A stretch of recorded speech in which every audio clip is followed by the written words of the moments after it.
Сәлем қыздар, дәмді салат жасаймыз. Тауықтың төс етіне татымына қарай тұз қосып, жұмыртқамен суда пісіреміз. Піскен тауықтың төс етін ұзыншалап тураймыз.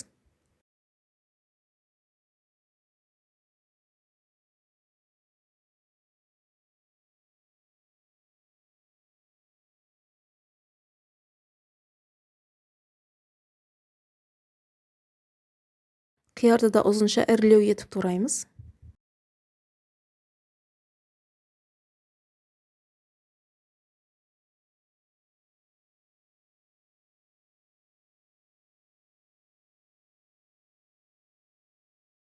Краб таяқшаларын да турап.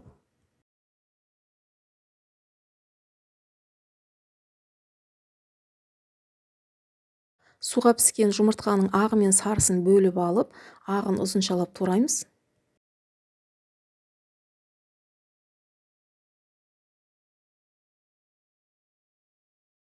Жүгері флинт кириешкеге майонезді қосып, жақсылап араластырамыз. Жасалуы оңай, жылдам әрі дәмді салаттың бірі.